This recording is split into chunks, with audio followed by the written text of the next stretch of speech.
একটা ফোন থেকে আরেকটা ফোনে কিভাবে ফটো ভিডিও সেন্ড করতে হয় কোনো থার্ড পার্টি অ্যাপ ইনস্টল করা ছাড়া, চলো আজকের এই ভিডিওতে তোমাদেরকে শিখিয়ে দিচ্ছি। সর্বপ্রথম তুমি যেই ফোন থেকে ফটো বা ভিডিও সেন্ড করতে চাইছো আরেকটা ফোনে, সেই ফোনের গ্যালারিটাকে ওপেন করবে। ওপেন করার পরে তুমি যেই ফটো বা ভিডিওগুলোকে সেন্ড করতে চাইছো সেগুলোর ওপর আঙ্গুলকে প্রেস করে রাখবে। প্রেস করে রাখলে কিন্তু সিলেক্ট হয়ে যাবে। তো দেখতে পাচ্ছ এখানে কিন্তু আমি একটা ফটো এবং ভিডিও সিলেক্ট করেছি। এখন এই দুটোকে অন্য একটা ফোনে সেন্ড করার জন্য কি করতে হবে, এই যে দেখো নিচে কিন্তু সেন্ড অপশন চলে এসেছে, এখানে ক্লিক করবে। আর ক্লিক করলে কিন্তু একদম প্রথমে নিচের দিকে কিন্তু কুইক শেয়ার নামে একটা অপশন দেখতে পাবে। তো প্রথমে যদি না দেখতে পাও তাহলে স্লাইড করবে। স্লাইড করলে কিন্তু এর ভেতরে কিন্তু কুইক শেয়ার নামে একটা অপশন পেয়ে যাবে।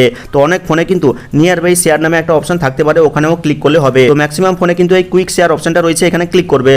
ক্লিক করতে কিন্তু এরকম ইন্টারফেস চলে আসবে। তো দেখো এখানে কিন্তু টার্ন অন ডিভাইস লোকেশন নামে একটা অপশন চলে এসেছে। তো এখানে জাস্ট ক্লিক করবে। ক্লিক করার পরে টার্ন অন বাটনে ক্লিক করবে। এরপরে টার্ন অন ব্লুটুথ অপশন চলে এসেছে। তো এখানে জাস্ট ক্লিক করবে।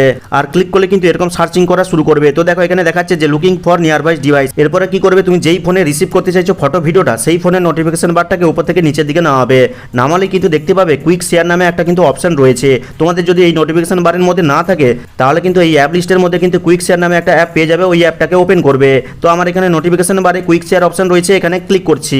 ক্লিক করতেই দেখো এখানেও কিন্তু টার্ন অন ডিভাইস লোকেশন নামে একটা অপশন চলে এসেছে। তো এখানে জাস্ট ক্লিক করব। ক্লিক করার পরে টার্ন অন বাটনে ক্লিক করব। এরপরে দেখো আবার টার্ন অন ব্লুটুথ অপশন চলে এসেছে। তো এখানে জাস্ট ক্লিক করব। ক্লিক করতেই দেখো এখানে দেখাচ্ছে রেডি টু রিসিভ, কিন্তু তার সঙ্গে সঙ্গে দেখো বাম দিকের ফোনে অর্থাৎ যেই ফোন থেকে আমি ফটো ভিডিও পাঠাতে চাইছি সেই ফোনে কিন্তু আমার এই ডান দিকের ফোনের নামটা শো করছে। তো এখানে জাস্ট টাচ করে দিব। আর টাচ করতেই কিন্তু ডান দিকের ফোনে কিন্তু একটা নোটিফিকেশন চলে এসেছে, যেখানে কিন্তু একটা অ্যাকসেপ্ট বাটন শো করছে। আর এই অ্যাকসেপ্ট বাটনে ক্লিক করলেই কিন্তু জাস্ট কয়েক সেকেন্ডের মধ্যেই কিন্তু বাম দিকের ফোন থেকে ফটো ভিডিওটা ডান দিকের ফোনে চলে আসবে। তো দেখতে পেলে 100% কমপ্লিট হয়ে যেতেই কিন্তু ফটো আর ভিডিও কিন্তু আমার ডান দিকের ফোনে চলে এলো। এইভাবে কিন্তু কোনো থার্ড পার্টি অ্যাপ ইনস্টল না করেও কিন্তু খুব সহজে একটা মোবাইল থেকে আরেকটা মোবাইলে ফটো ভিডিও অ্যাপস যে কোনো ফাইল কিন্তু শেয়ার করতে পারবে। তো ভিডিওটা দেখে ভালো লাগলে লাইক করে চ্যানেলটিকে সাবস্ক্রাইব করবে, কমেন্ট করে জানাবে কেমন লাগলো আজকের এই ভিডিওটা। তো দেখা হচ্ছে পরবর্তী কোনো এই ধরনের হেল্পফুল ভিডিওর সাথে।